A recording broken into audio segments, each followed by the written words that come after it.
Y bueno, como decía Murilo,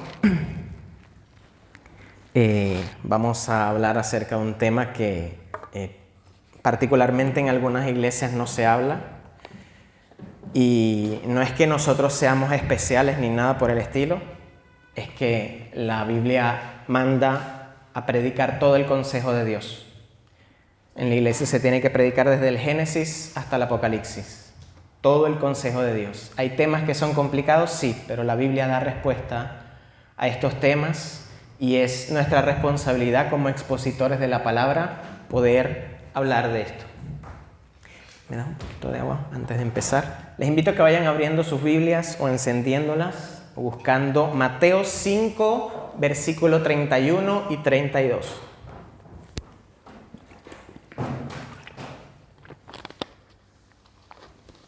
Mateo 5, versículos del 31 al 32. Y dice así: también fue dicho, cualquiera que repudie a su mujer, dele carta de divorcio. Está muy fuerte. Pero yo os digo que el que repudia a su mujer, a no ser por causa de fornicación, hace que ella adultere, y el que se casa con la repudiada comete adulterio. Perdón. Oremos para empezar esta exposición de la palabra. Padre poderoso, Dios de todas las cosas, Rey soberano y Dios que gobierna sobre todas las cosas. Tú legislaste, Dios mío, desde muchos años toda esta tierra con tu ley. Tú nos diste tu ley en nuestro corazón y es de nuestro agrado poder cumplir esa ley por amor, no por obligación. Tú nos rescataste, Señor, y tu sangre nos ha lavado y nos ha dado, Señor, la libertad de la esclavitud al pecado, y ahora podemos ser siervos tuyos, Señor, por tu amor inagotable. Que sea tu palabra, Señor, predicada y que sea tu palabra expuesta el día de hoy. En el nombre de Jesús, amén. El divorcio en nuestros días se ha vuelto algo común.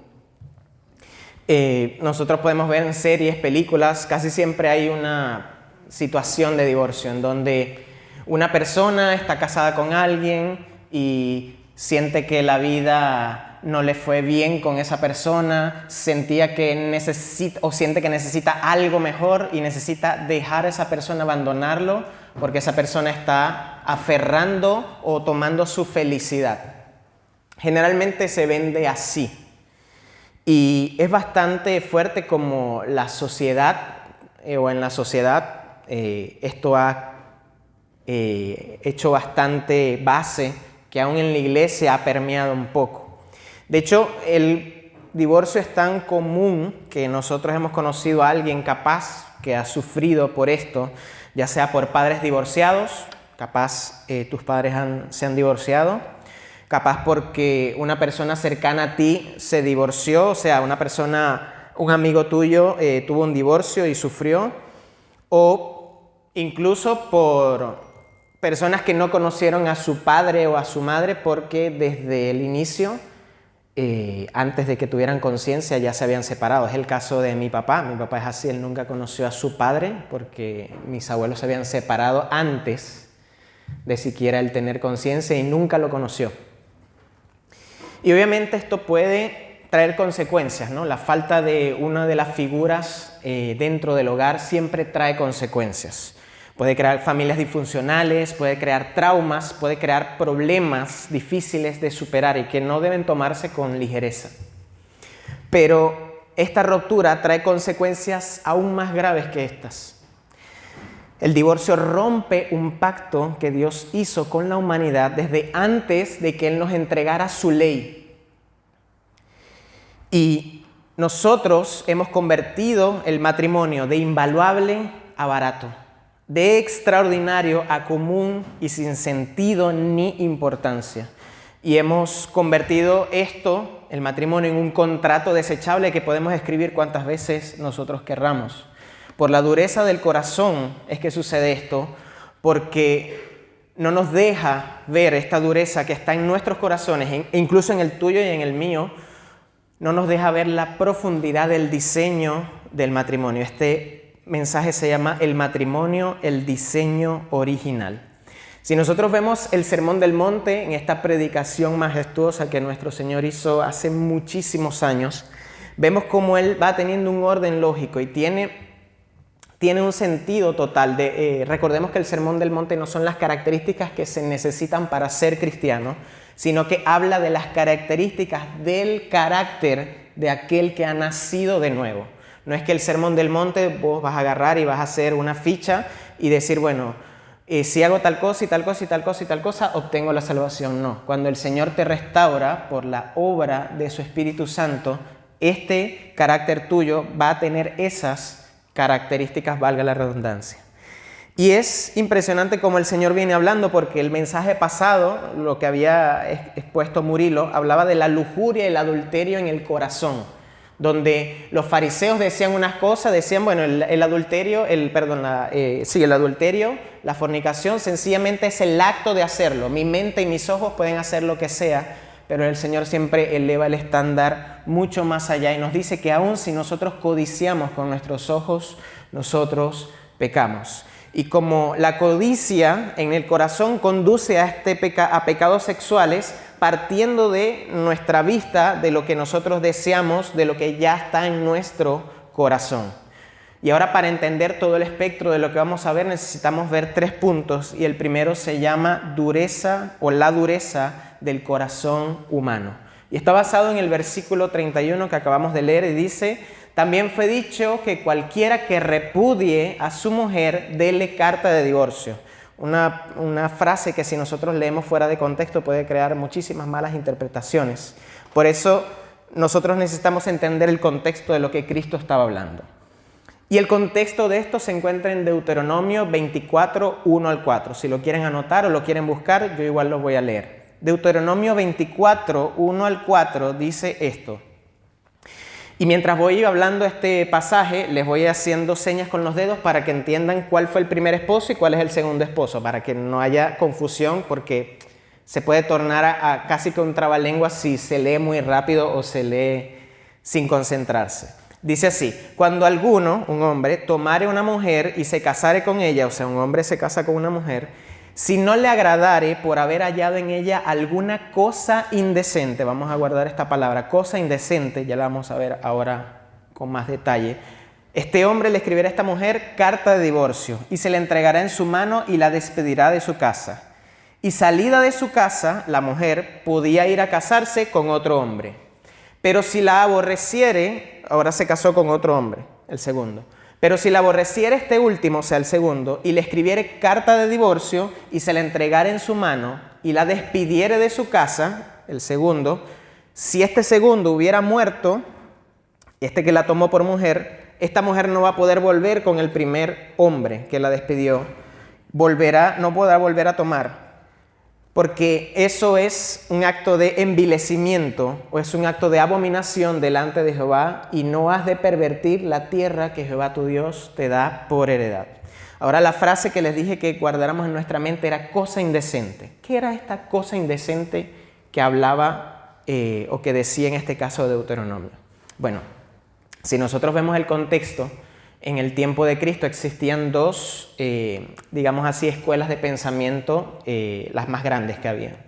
La primera se llamaba la escuela de Hillel, que era muy liberal, por así decirlo. O sea, ellos tergiversaban mucho la ley y lo hacían mucho a conveniencia de las personas que escuchaban. Es decir, torcían la ley y la rebajaban lo más que podían para poder complacer a veces a las personas o para poder hacerse una carga más ligera, pero para resumirlo, creaban muchísimas leyes, pero tenían siempre una tergiversación de la palabra del Señor. Y la otra era la escuela de Shammai, que digamos era mucho más conservadora, por decirlo así, era más ortodoxa. Y para la escuela de Hillel, vamos a ver lo que ellos consideraban. Ojo, es lo que ellos consideraban, no lo que la Biblia dice, lo que ellos consideraban los fariseos como cosa indecente. Si la esposa hablaba mal de la suegra, era una cosa indecente. Entonces, si un hombre veía que su mujer hablaba mal de su suegra, toma, carta de divorcio, te vas. Si la mujer quemaba el pan en el horno, un pan o la comida que comieran, generalmente era pan, le daba carta de divorcio y la despedía. Incluso hay registros que dicen que si la mujer tenía mal aliento, el hombre podía darle una carta de divorcio y despedirla. Absurdo, totalmente absurdo. Ahora, la escuela de Shammai, que era más ortodoxa, decía que, bueno, si era un caso de inmoralidad, pero si el hombre veía o insinuaba que la mujer le coqueteaba a otro hombre, era una carta de divorcio y se la daba. Vamos a ver que esto no es así en lo que el Antiguo Testamento se refiere y vamos a ver la esencia que el Señor está dando acerca de este tema tan controversial. Siempre los fariseos hacen una interpretación a conveniencia, pero en lo que se refería a cosa indecente, la ley de Moisés se refería a un defecto moral o físico grave. Un comportamiento sumamente vergonzoso, una transgresión sexual severa que no llegaba al acto de adulterio comprobado. Recordemos que el adulterio se pagaba con la muerte, no de la mujer nada más. O sea, en el caso de que si la mujer era adúltera, aún el hombre era adúltero, los dos eran muertos. Las dos personas que se encontraban en adulterio tenían que ser lapidados, o sea, tenían que morir a pedrazos, a piedras. Pero, por ejemplo, el descubrir una vida promiscua previa al matrimonio o una indecencia sexual grave era un motivo de cosa indecente. O una enfermedad física severa, como por ejemplo la lepra, que era muy común en ese tiempo, o una enfermedad venérea que generalmente la familia ocultaba para forzar los matrimonios. Entonces, era algo que rompía la confianza y traía profunda vergüenza al pacto del matrimonio. Pero cosas que no llegaban al extremo de ser castigadas con la muerte. Entonces, en el contexto real de la ley, nosotros tenemos que entender algo. Con esto Dios no está diciendo divórciense. Con esto Dios no está exigiendo que las personas tengan que divorciarse por estas cosas, sino que Él reguló, o Dios reguló, por la dureza del corazón de los israelitas y por la dureza del corazón del ser humano. Ahora, nosotros necesitamos entender cómo, porque es difícil decir, bueno, reguló, no reguló, pero lo permitió, ¿por qué no lo negó rotundamente? ¿Por qué no lo prohibió? ¿Por qué no lo hizo? Si es Dios, si es santo. Bueno, vamos a contestar eso justamente con esto, con la ley y el pueblo de Dios. La ley siempre, para ser un poco rápido con esto, la ley se divide en tres partes: ley moral, ley ceremonial y ley civil. La ley ceremonial y la ley civil a nuestros días se cumplen en Cristo.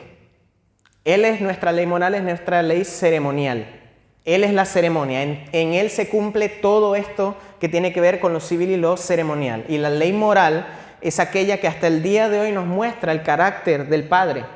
Y es una ley que cumplimos nosotros por amor, no por obligación, aquellos que hemos nacido de nuevo. Pero nosotros tenemos que entender que estas tres leyes, estas tres partes de la ley eran, valga la redundancia, lo que legislaba un país. Ahora, ¿todo Israel era pueblo de Dios? Les consulto. ¿Todo Israel era pueblo de Dios en el Antiguo Testamento? Si alguien nacía o era parte de una de las tribus de los hijos de Israel, ¿era directamente pueblo de Dios? ¿Era esta nación santa que dice 1 de Pedro 2:9? No era así. Y esto puede ser algo que nosotros hemos escuchado en algún momento, el decir, bueno, las personas que nacían y tenían este parentesco sanguíneo con una persona de Israel, son salvos. Listo, ya, son salvos. No importa lo que hagan, son salvos. Son salvos porque son el pueblo de Dios, pero la Biblia no dice esto. Porque no existen dos caminos hacia el Padre. ¿Qué nos dice Juan 14:6? Solo Cristo es el camino hacia el Padre. No hay otro. No es Cristo y. No es Cristo y la descendencia. No es Cristo y mi vínculo sanguíneo. No es Cristo y mi abuelito que tenía parte en la tribu de Benjamín o X o Y. No es solo Cristo, solo el Señor Jesús es el único camino al Padre. ¿Qué significa esto? Que la salvación siempre fue por gracia. Siempre. No es que en el Antiguo Testamento empezó la gracia como tal, la gracia siempre está. Y a mí me gusta traer a colación este pasaje que tomo del Génesis, haciendo una ejemplificación muy rápida por esto. Es que cuando Adán y Eva reciben la ley que el Dios le da que no tomen o coman del fruto prohibido, ¿qué les dijo el Señor que iba a pasar? Que de cierto iban a morir. ¿Murieron después de comer el fruto prohibido? Espiritualmente sí hubo una separación, pero físicamente también lo hicieron. No. ¿Qué hizo el Señor?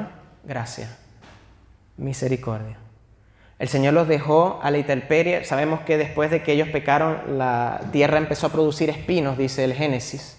Es decir, que ellos iban a cortarse, si no tenían la protección, se iban a cortar el cuerpo, literalmente podían hasta morir. ¿Qué hizo el Señor en gracia? Fue lo que yo catalogo el primer sastre. Mató animales e hizo túnicas que les sirvieran. ¿Tenía que hacerlo el Señor? No. Ellos estaban apartados ya de su gloria, pero el Señor es misericordioso. Entonces la gracia se nos muestra aún antes de mostrarse la ley. Y esto lo podemos ver en muchos pasajes. Si nosotros vemos Primera de Reyes 19, ¿qué le decía Elías al Señor después de que había pasado lo de Baal y estaba escondido en una cueva? Le decía: Señor, yo soy el único que queda. Nadie cree en ti en Israel. Nadie cree en tu pacto. Y el Señor le dice: no es así, porque yo he reservado a 7,000 personas que tampoco han rechazado mi pacto. Y 7,000 personas no era todos los habitantes de Israel. Era una porción muy pequeña, es lo que se conoce como el remanente del Señor. Y si nosotros vemos los profetas, siempre es una y otra vez diciéndole al pueblo de Israel: ustedes han deshonrado al Señor, ustedes han hecho eso. Siempre exhortándoles de que ellos no han cumplido la ley de Dios, de que ellos, aún como pueblo, no todos eran el verdadero Israel.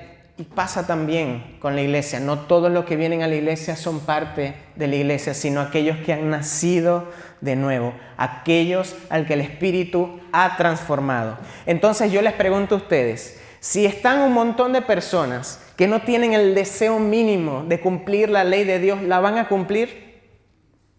Si usted me dice, bueno, si se esfuerzan, sí, bueno.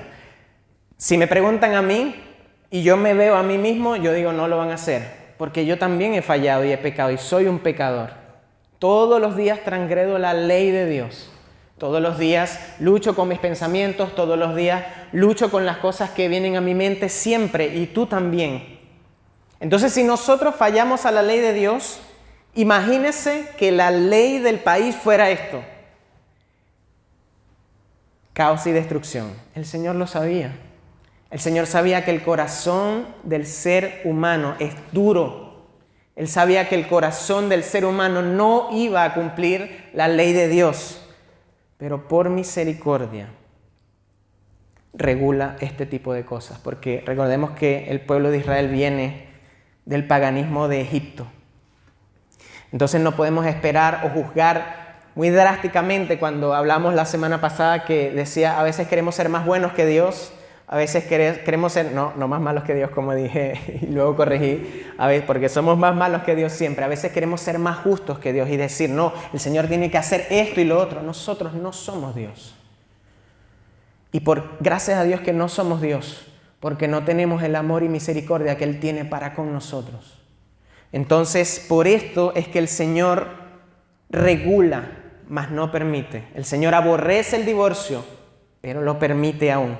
Y si nosotros vemos todas las tergiversaciones que habían en el tiempo antiguo, ya sea poligamia, ya sea divorcio express, todas estas cosas estaban fuera del agrado del Señor, pero ocurrían. Nosotros necesitamos ver que, como habíamos hablado de esta cosa indecente que se refería a una falta moral, era algo grave, no era un capricho, pero aún así, habiendo una regulación, siempre el corazón pecaminoso busca los vacíos legales para justificar el pecado. Siempre el corazón pecaminoso busca vacíos legales para justificar el pecado. Si no, ¿qué sucede a veces cuando vemos que una ley es como muy injusta? pero tantos impuestos hay que pagar, pero me reducen muchísimo dinero, pero no sé, no quiero pagar estas cosas así o no quiero. Casi siempre es con temas de dinero, a veces las leyes que nos duelen, a veces nos duele a veces más el bolsillo que otra cosa y hay que revisar si nuestro Dios es el dinero y no nuestro Señor. Pero siempre buscamos un vacío legal en todo momento para sacar ventaja. Bueno, allí estamos mostrando un corazón endurecido. Ahora vemos lo sabio que es Cristo al poner este texto justo después del texto que habla de sacarse el ojo o cortarse la mano. Porque es que la codicia nos lleva a menospreciar lo que Dios nos ha dado. El corazón codicioso siempre pone lo que está delante de nosotros, siempre pone las personas que están a nuestro alrededor y aún a las personas que están casadas, los pone, o nuestra mente y nuestro corazón nos hace ver como un obstáculo en contra de mi felicidad personal y mi placer propio. Y es interesante cómo vemos cómo el corazón codicioso tiene mucho que ver con el tema del divorcio. Es siempre en el corazón en donde se originan los malos pensamientos y los pecados. Siempre es en nuestro corazón. Y nosotros no podemos hablar de divorcio y centrarnos en ello sin hablar de matrimonio. Por eso el punto 2 se llama el matrimonio, un pacto con Dios. Cuando hablamos del matrimonio es inevitable ir a los pasajes de la Biblia que nos relatan primeramente cómo el Señor lo hace y obviamente porque la palabra es palabra de Dios, los demás pasajes que nos muestran acerca del matrimonio. Así que si quieren buscar Mateo 19, yo lo voy a leer acá, pero Mateo 19 del 1 al 11 nos da una sección en donde pareciera que se vuelve a hablar nuevamente de este tema. Los comentaristas concuerdan que los fariseos, a pesar de no estar presentes, muchos creen que ellos no estaban presentes cuando el Señor estaba dando el Sermón del Monte en Mateo 5 y 6, pero sí se sabe que sus enseñanzas fueron llenando todo Israel. Es decir, que ya ellos sabían que el Señor tenía una postura y que había traído realmente el valor de la ley a este tema del matrimonio. Ellos dicen así: aconteció que cuando Jesús terminó estas palabras, se alejó de Galilea y fue a las regiones de Judea al otro lado del Jordán. Y le siguieron grandes multitudes y las sanó allí. Entonces vinieron los fariseos, vea cómo dice, tentándole, diciéndole, escuchen lo que preguntan, ¿es lícito al hombre repudiar a su mujer por cualquier cosa? ¿Es lícito al hombre repudiar a su mujer por cualquier cosa? Él respondió y les dijo, ¿no habéis leído que él que los hizo al principio, varón y hembra los hizo?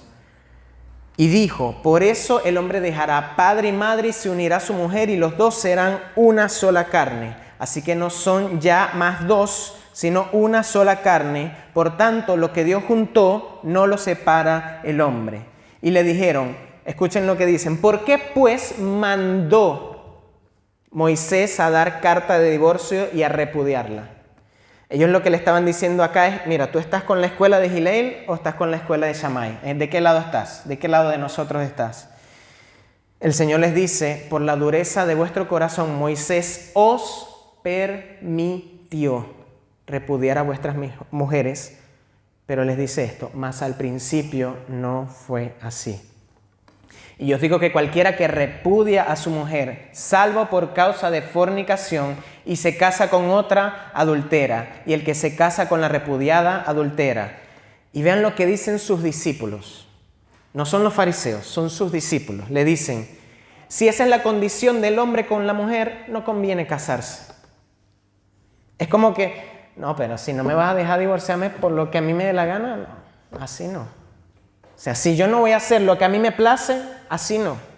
Y son sus discípulos, no son los fariseos, son los que lo están escuchando a él constantemente. Él les dijo que si la condición así del hombre no conviene casarse. Entonces él les dijo, no todos son capaces de recibir esto, sino aquellos a quienes es dado. Es decir, está hablando que es un regalo. Después habla de otras cosas del tema el don de continencia, pero no abarca a este tema acá. Ante la manipulación de los fariseos de la ley, Jesús no debate. ¿Qué hace Él? Va al principio. ¿Les muestra qué? Les muestra el diseño original del principio. Y dice que el plan de Dios siempre fue un hombre y una mujer. Y como habíamos visto, toda desviación entonces que vemos en el libro de Jueces, en el libro de Crónicas, todas estas desviaciones que vemos, esto no era del agrado del Señor. Si no, veamos a Salomón. 300 esposas, 700 concubinas. ¿Cómo terminó Salomón? Adorando a dioses ajenos. Y eso que la Biblia dice que no hay hombre más sabio que Salomón en la historia. No vale toda la sabiduría del mundo. No vale todo el conocimiento del mundo. El diseño de Dios es uno y solo uno. Un hombre y una mujer. Por eso nosotros necesitamos ver que en la Biblia el Señor dice en Malaquías 2:16 textualmente: yo aborrezco el divorcio. Y dice luego Malaquías que es abominable. Y entendemos por qué es abominable, porque destruye este diseño inicial del Señor. Por eso vamos a ver ahora el verdadero significado del matrimonio. El verdadero significado del matrimonio es un pacto, no un contrato. Un pacto, no un contrato. Timothy Keller dice que el matrimonio es un pacto, es una alianza, es una promesa. Y no es un contrato que dice te amo mientras me sirvas, te amo mientras me convengas, te amo hasta que me colmes la paciencia. No, dice prometo amarte pase lo que pase en el futuro. John Piper también dice que el matrimonio es un reflejo directo del Evangelio, de la unión de Cristo y la Iglesia, que podemos ver en Efesios 5, cuando el Señor nos dice cómo se debe amar en el matrimonio. Yo les hago una pregunta. ¿Cristo abandona a su Iglesia cuando peca? Lo hago más personal. ¿Cristo te abandona cuando tú pecas? ¿Cuánto pecado tiene que haber en tu vida para que Dios te abandone? No hay una cantidad que podamos ver.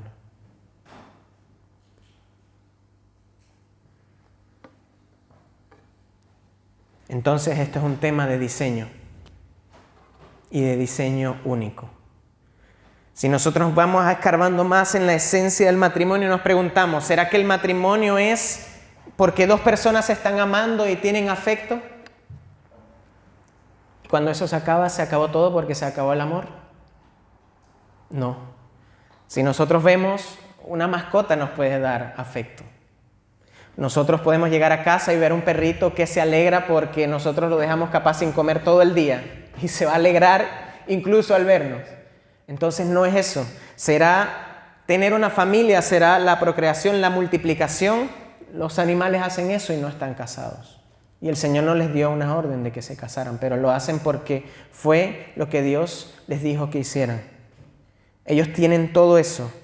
Vamos a ver lo que dice Génesis 2:24. Por tanto, dejará al hombre a su padre y a su madre y se unirá a su mujer y serán una sola carne. La palabra que se usa para unir acá es kolao, que significa unirse, pero vean lo que significa: fundirse, soldarse. Aquellos que han trabajado en herrería o que unen dos maderas con algún tipo de pegamento, cuando nosotros intentamos separar dos piezas y lo logramos, ¿qué sucede? ¿Quedan exactamente iguales como estaban? No, casi siempre una pieza se lleva pedazo de la otra, no quedan igual.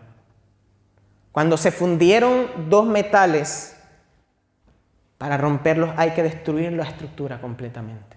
Es lo que quiere decir esta palabra en el griego, pero también significa pacto o voto público. Y tú no eres marido y mujer hasta que eso sucede. Es un pacto que no se trata solo del presente, sino del futuro, a pesar de que no sepamos lo que hay en el futuro. ¿Qué queremos decir con esto? Que es un pacto presente, pero también futuro. Efesios 5:25 nos dice: maridos, amad a vuestras mujeres, así como Cristo amó a la iglesia y se entregó a sí mismo por ellos. Cristo hizo muchísimas cosas importantes cuando vino acá a mostrarnos cómo era realmente su corazón. Y no solamente cuando vino a vivir su vida y a morir la muerte que nosotros teníamos que morir, como dijo Murilo, pero dos cosas importantes que si tú te puedes llevar respecto a la esencia del matrimonio hoy, yo te pido que sean estas dos: promesa y perdón. Perdón y promesa. ¿Por qué? Porque como Cristo ama a la iglesia, primero la perdona. Y vuelvo a hacer la pregunta: ¿cuántas veces el Señor se va a cansar de perdonarnos? No se va a cansar, su amor no se rinde. Su amor es inagotable. Él no se va a cansar de perdonarnos y nosotros tenemos la esperanza por sus promesas que Él va a hacer eso. Su palabra dice que Él estará con nosotros todos los días hasta el fin del mundo. Él dice: no te dejaré ni te desampararé. Y nosotros creemos en esas promesas. Entonces, ¿cómo debería ser el matrimonio? Perdón y promesas. Perdón porque somos dos pecadores uniéndonos. Y promesas porque debemos prometer constantemente amarnos hasta que la muerte nos separe. Esa es la esencia del matrimonio. Y quiero dejar algo muy en claro que también quiero que te lleves. El matrimonio no se sostiene por el amor de ambos. Es el pacto matrimonial el que sostiene al amor. El día que a ti te falte el amor, cuando tú estés casado, tú tienes que recordar el pacto que tú hiciste con el Señor. Al decirle: Señor, yo me comprometo a amar a esta mujer todos los días de mi vida. Mujer, yo me comprometo, o tú te comprometes a amar a ese hombre todos los días de tu vida. Siempre. ¿Por qué? Porque es un pacto hecho delante del Señor, no solamente las dos personas. El matrimonio no es algo que nos pertenece, es un diseño de Dios y nosotros nos sometemos a ese diseño. El matrimonio es un reflejo total del amor de Cristo por la iglesia. Y cuando nosotros vemos el inagotable amor de Cristo, el amor de Cristo que no se cansa, nosotros necesitamos perdonar todos los días. Nosotros debemos ver el amor de Cristo y preguntarnos: ¿cómo puedo tratar mal a mi esposa si el Señor me ama demasiado? Cuando yo veo el amor de Cristo, ¿cómo puedo maltratar a mi esposa? Cuando veo el amor de Cristo, ¿cómo no puedo amarla siempre sin importar lo que haga? A los casados, ¿ustedes se están entregando totalmente o viven en resignación, separados, airados? Hombres, esposos, ¿estás amando más todos los días o estás odiando más? ¿O ya no soportas más?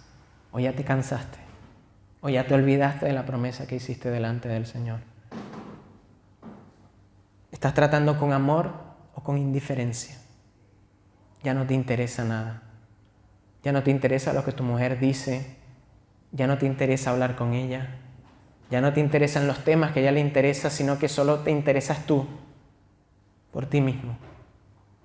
Mujeres, ¿estás amando a tu esposo? ¿Estás sujetándote a tu esposo? ¿Estás siendo liderada o quieres sobreponerte a toda costa? Ahora, los solteros, ¿cómo están viendo el matrimonio? ¿Como un contrato que van a hacer? ¿Solo como una salida al pecado sexual que ya no pueden contener? ¿Solo como eso? ¿Qué estás buscando en un hombre, mujer? ¿Qué estás buscando en una mujer, hombre? Hombre, tú eres un hombre, y no estoy hablando de ser golpeador, hablar demasiado, todo esto es una distorsión que el mundo nos ha dado. ¿Realmente proteges? ¿Realmente amas? ¿Realmente provees? ¿Realmente te preocupas? ¿Realmente tu mujer puede confiar en ti y tú eres su mejor amigo? ¿Eres un hombre de verdad? ¿Un hombre de Dios? ¿O eres un niño en el cuerpo de un hombre? ¿Cómo tú vas a instruir tu casa si Dios no es lo primero en tu vida? Si no buscas al Señor, te da flojera, te da fiaca hacer un simple devocional de 10 minutos. ¿Cómo vas a instruir a tu casa y a tus hijos? ¿Cómo lo vas a hacer si no quieres buscar de su palabra? Si no quieres vivir una vida de oración, si no puedes profundizar acerca del carácter de Dios y comprender cada día más cómo es este amor para que tú sepas cómo amar. ¿Qué pasa cuando te dan una responsabilidad? Te la quitan porque no tienes compromiso, porque tienes una falta de carácter transformado. ¿Cómo vas a amar como Cristo amó a la iglesia si no amas a tus hermanos, si no amas incluso a tu familia? Ni siquiera aquellos que no son familia, sino los que te rodean, a tu prójimo, aún a tus enemigos. ¿Cómo vas a amar como Cristo ama si no haces eso? Mujer, ¿cómo vas a ser una ayuda idónea si tienes un temperamento terrible? Si nadie te soporta, ¿vivirás en sujeción a un hombre de Dios o esa idea te parece anticuada? Entonces, ¿la palabra de Dios te parece anticuada? ¿Te parece algo sin valor? ¿Te entregarás a tu marido o piensas manipularlo para que se haga tu voluntad y no la voluntad del Señor? Chicos, cada vez que les hablamos en tono de consejo al tema del matrimonio, crean que a nosotros nos duele. Porque nuestro deseo es que ustedes honren al Señor y tomen decisiones sabias de con quién se van a casar. Porque no es un juego. Porque así el mundo te vende que te puedes divorciar, así el Señor dice no. Porque es una decisión demasiado trascendental. Porque también tu carne, tu vieja naturaleza, el mundo que te rodea y el enemigo van a intentar pervertir y destruir la imagen del diseño de Dios siempre. Si no, veamos y salgamos a la calle. Como todo nos incita a lo sexual, como todo nos incita siempre al placer propio, siendo que todas estas cosas están reservadas solo al matrimonio. Pero el mundo ha pervertido tanto la imagen de Dios en nosotros que hemos llegado a un extremo terrible que aún en la iglesia nosotros hacemos como que si no pasa nada. El matrimonio entre un hombre y una mujer muestra al mundo cuánto Dios ama, amó y amará a la iglesia. El día que Cristo deje de amar a su iglesia, ese día nosotros podemos dejar de amar a nuestro esposo o esposa. Solo ese día. Solo ese día vamos a romper el pacto por nuestras manos. Pero, como el texto nos dice y como el contexto nos está diciendo, lamentablemente no somos perfectos. Y realmente nuestro deseo tiene que ser honrar y glorificar al Señor con todo lo que somos. Si somos casados, poder mostrarle al mundo cuánto Cristo ama a la iglesia. Ese debe ser nuestro deseo. Pero lamentablemente somos seres caídos. Mateo 5:32 dice: pero yo les digo que el que repudia a su mujer a no ser por causa de fornicación y hace que ella adultere, y el que se casa con la repudiada comete adulterio. La ruptura del pacto es una ruptura de un pacto con Dios. La ruptura de un matrimonio es la ruptura de un pacto con Dios. En el Antiguo Testamento la consecuencia del adulterio no era el divorcio. Por eso no lo vemos en Deuteronomio, ni lo vamos a ver en ninguna parte, ni en Levítico, ni en el Pentateuco, en ningún lado. Porque el adulterio se pagaba con la muerte. Y la otra persona quedaba libre porque obviamente le mataron al esposo, mataron a la esposa. Ya se terminó. La muerte fue la causa. Y hoy nosotros no apedreamos a nadie, pero Cristo nos muestra que el adulterio y el divorcio injustificado es matar el matrimonio. La prédica pasada nos hablaba de la codicia del corazón y siempre en el corazón es donde empiezan las cosas. Un esposo no cae en adulterio, sale a la calle y tropezó y cayó en adulterio. No. La Biblia dice que las maquinaciones de nuestra mente son los que van uno tras otro, tras otra cosa. ¿Y qué hace después? Concibe el pecado. Nosotros tenemos que ser cuidadosos de preservar el pacto que el Señor nos ha dado. El corazón siempre maquina pecado constantemente. Y es una lucha que necesitamos que su Espíritu Santo nos dé la fuerza para luchar. El adulterio es grave y no solo porque le fallas al cónyuge, sino porque le estás fallando en tu promesa a Dios que está siendo testigo. Dios no se toma sus promesas a la ligera. ¿Qué sería de nosotros si sus promesas pudieran cumplirse o no? Como a veces nosotros prometemos amor en un altar, como nosotros a veces prometemos que vamos a cambiar en nuestros matrimonios, que vamos a ser mejores esposos, que van a ser mejores esposas, que van a amarse constantemente. Si el Señor rebajara sus promesas a las que nosotros hacemos, ¿qué sería de nosotros? ¿Qué nos esperaría en el juicio final? Diríamos, bueno, el Señor nos va a salvar por el sacrificio de Cristo o se va a retractar. ¿Qué va a pasar? Gracias a Dios podemos confiar en un Dios inmutable, pero esa inmutabilidad debe también vivir en nosotros. No por esencia, porque no podemos ser inmutables, pero por un deseo de querer agradar al Señor. Para los solteros, el matrimonio no es un juego. No es unirse basado en estar enamorado, en me gusta un chico porque es simpático, o me gusta una chica porque se viste bien, o X o Y. Todas estas cosas son efímeras. El matrimonio es para toda la vida y cuando pasen los años, si tu unión fue por algo efímero, se va a acabar. Se va a acabar. El motivo real por el que nosotros nos casamos es para glorificar al Señor, para ver su gloria en nuestras vidas y para prometer un amor eterno, para prometer un amor constante. Por eso, para tomar esta decisión hay que orar, pensar y siempre buscar consejos sabios. Es una decisión demasiado importante para que sea tomada a la ligera. Y advertencia, no podemos nunca casarnos o intentarnos casar siempre pensando en la puerta de salida. Me caso, pero a la primera pelea, bueno, hasta que me colme la paciencia. O me caso y hasta el día que me humille, ya, hasta ahí. Me caso, pero voy a hacer una separación de bienes porque yo no me voy a cargar en la espalda años de trabajo, comprarme un departamento o comprarme un auto y que después venga esta persona y me lo quita. No estamos pensando bíblicamente si hacemos eso. Aún el deseo del Señor es el perdón y la reconciliación. Aún, y escúchese bien, aún en el adulterio.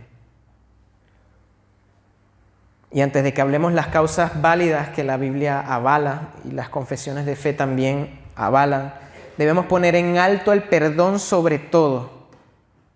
Nosotros no estamos entrando en un matrimonio a aguantar hasta que algo suceda. Cristo siempre pone la vara más alta y siempre nos marca un estándar muy alto. Y nosotros, como esposos, como casados, y esto a mí me rompe demasiado. Porque ¿cuántos conocen la historia de Oseas? ¿Cuántos conocen la historia de Oseas y Gomer? Oseas es un profeta a quien Dios mandó a que se casara con una prostituta, que la comprara, porque en ese tiempo las prostitutas eran consideradas esclavas. Y pagó una primera vez por ella, se casó con ella y tuvo hijos. Y la Biblia dice que Oseas amó a Gomer. ¿Qué hizo Gomer? Volvió a prostituirse nuevamente. ¿Qué hizo Oseas? La abandonó. Fue y la compró de nuevo.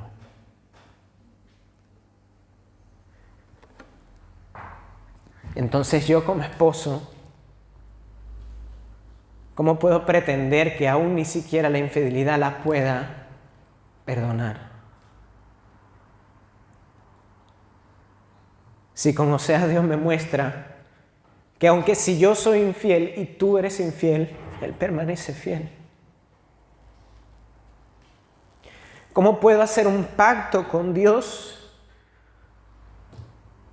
y prometer amor a una mujer y aún en la infidelidad no ser fiel como mi Dios lo es conmigo? Suena demasiado duro, ¿verdad? Entonces veamos la grandeza del amor de Dios para con nosotros. Porque el Señor nos ha soportado mucho. Gracias a Dios porque por Cristo tenemos redención de pecados. Pero aún así el Señor nunca se cansa de amarnos. Y es demasiado fuerte esto porque es el deseo de Dios. Lamentablemente hay veces que hay rupturas que son irreparables.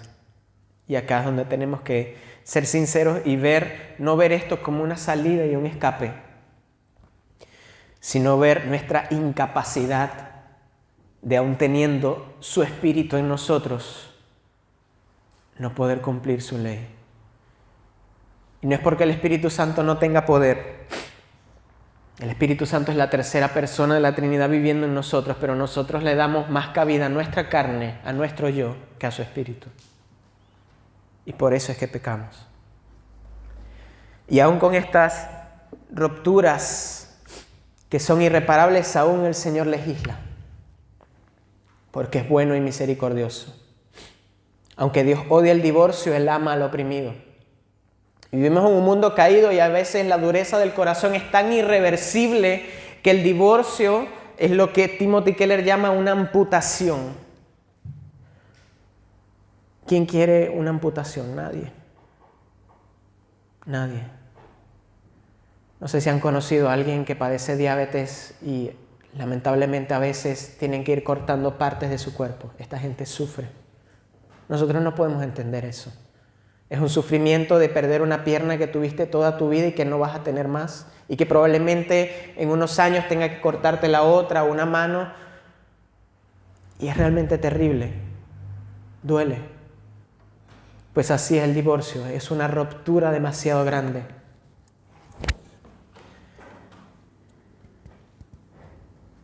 Por eso el divorcio, sea como sea, siempre duele. Siempre duele. Y ahora para ir concluyendo y ver las causas del divorcio, o digamos lo que el Señor legisla en su palabra. La primera es la muerte, que tenemos Romanos 7:2, que es un versículo que habla explícitamente de eso. Si uno de los dos cónyuges muere, el otro queda libre porque el pacto llegó hasta allí. De hecho, podemos enlazarlo. ¿Cómo podemos entenderlo más? Bueno, enlazándolo también con lo que dice la palabra, que cuando estemos del otro lado de la eternidad no nos vamos a dar en casamiento ni nos vamos a casar. Y no es porque no haya amor, es que el amor de Dios y su gloria va a ser demasiado suficiente. Y sé que esta palabra no existe como tal, pero no hay una manera de poder explicar lo satisfechos que vamos a estar con el Señor, que no vamos a necesitar más nada.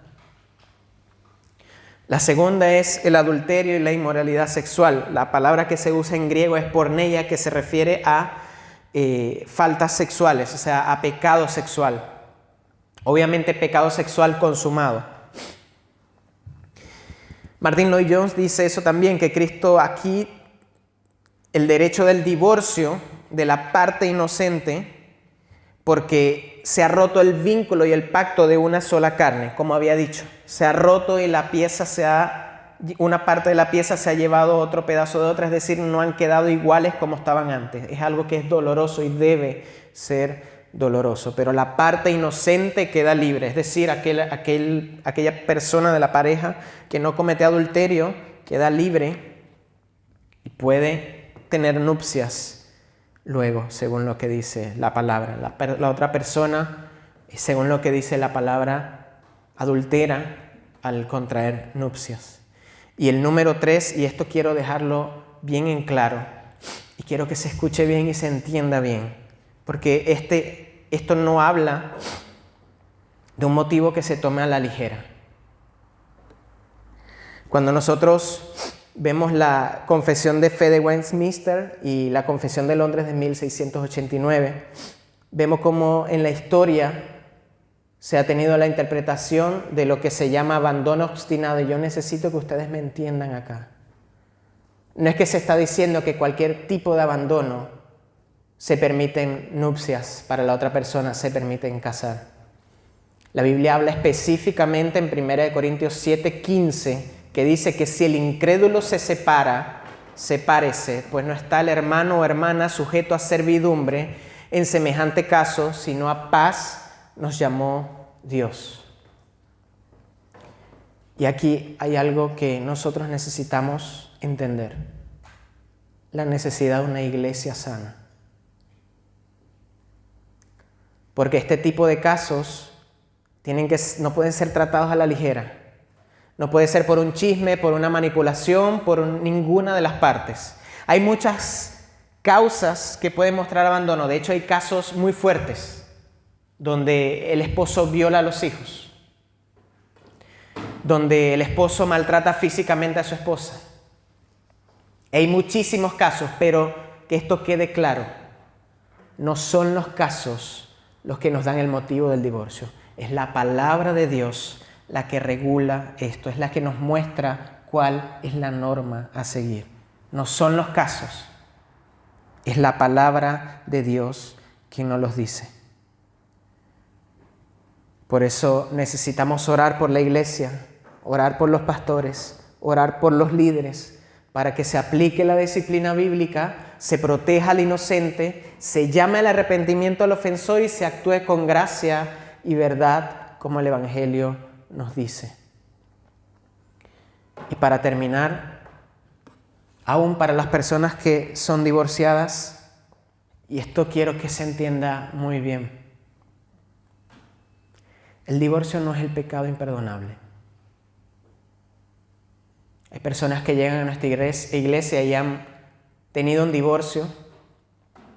Hay incluso personas que han roto el pacto de una manera indebida. Pero lo que el Señor nos muestra es que hay gracia y perdón. Esto no nos lleva a que nosotros tengamos que casarnos con esta idea y tomar a la ligera el matrimonio, porque significa algo muchísimo más grande de lo que particularmente nosotros podemos entender. Pero nosotros podemos ver el caso de David y Betsabé. Para los que no saben, David adulteró con Betsabé. Ese primer hijo murió, pero de Betsabé, ¿quién salió? Salomón. ¿Y quién es Salomón? Lo podemos encontrar en la genealogía de Cristo. Entonces, hay consuelo aún para el divorciado. Y si se pasa un divorcio, incluso si fue tu culpa, el divorcio no es algo irreparable, irremediable, que es un pecado que te va a apartar de la gracia de Dios, pero que se entienda bien. No debe ser un motivo para ir al matrimonio pensando en esto. Porque a los pies de Cristo hay suficiente sangre para dar perdón a un matrimonio que ha fracasado. Pero no podemos ir corriendo y pisar esa sangre. Por eso, al ver esto, al ver cómo su palabra legisla respecto a esto, nosotros tenemos que entender que el divorcio es algo que debe evitarse a toda costa. Hay casos en los que no vamos a poder porque somos humanos. Hay casos en donde la infidelidad actúa y lamentablemente es doloroso. Hay casos donde hay un abandono real del hogar. Y por eso nosotros necesitamos mirar a Cristo. El matrimonio es hermoso porque apunta a nuestro esposo celestial. Si vieron la imagen tenía un anillo de compromiso y uno de boda. No tenía dos anillos de boda. Porque nosotros, tú y yo, los que somos la iglesia del Señor, estamos esperando las bodas del Cordero, en donde el Señor va a consumar su unión con la iglesia. Es nuestro deseo y es lo que esperamos, es lo que nos espera después del otro lado de la eternidad. Estar con Él por siempre y para siempre. ¿Por qué no hay matrimonios de aquel lado? Hay muchas interpretaciones, pero una de ellas, y la que aceptamos más, es que el Señor va a satisfacer nuestras almas. Y el Señor no necesita satisfacer tu alma allá. El motivo de tu alma satisfecha el día de hoy es el Señor. Porque aún ni tu esposa ni tu esposo va a llenar el vacío que solo el Señor llena. Es por eso que nosotros necesitamos rendirnos ante Él, para poder amar, para poder ayudar, para poder ser una iglesia santa, limpia, una esposa que espera al esposo. Que esa fidelidad del Señor, como vimos, que no se cansa, ese amor que no se detiene, que eso sea nuestro motor que sostenga nuestros matrimonios día a día para aquellos que están casados y que nos ayude a ser fieles hasta la muerte.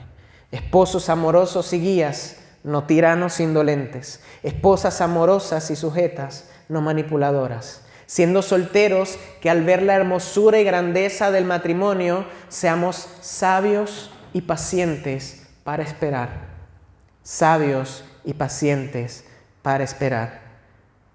Que la piedad sea un requisito más alto que la apariencia y el dinero.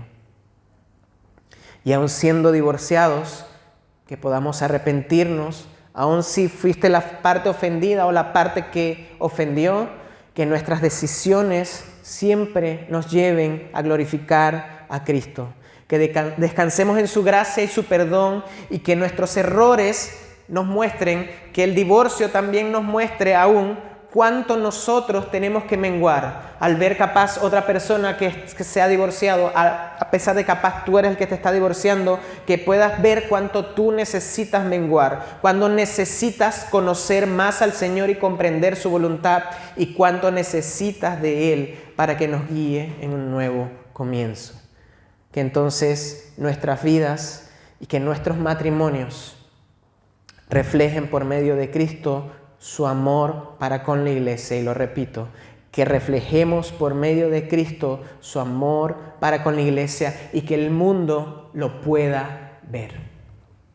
Padre, gracias porque tu amor es inagotable, Señor.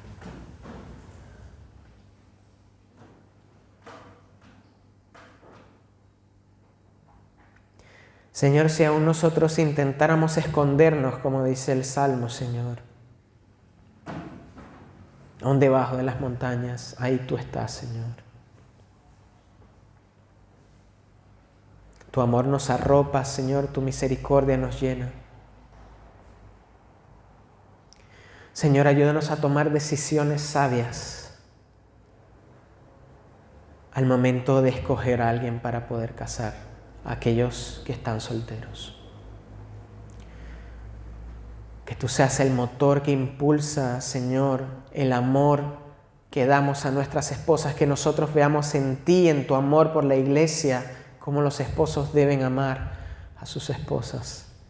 Que los matrimonios puedan, Señor, seguir creciendo en amor, en paz, en crecimiento, en conocimiento. Pero también, Señor, que podamos ver tu misericordia y que no querramos ser o más buenos que tú o más justos que tú, Señor, aún al ver a aquel divorciado que viene en busca de la misericordia y de la gracia del Señor. Ayúdanos, Dios mío, a parecernos más a ti y ayúdanos a anhelarte cada día para que llenes nuestros corazones y seas tú siempre, Dios mío, nuestro norte, nuestra columna y nuestro baluarte. En el nombre de Jesús. Amén.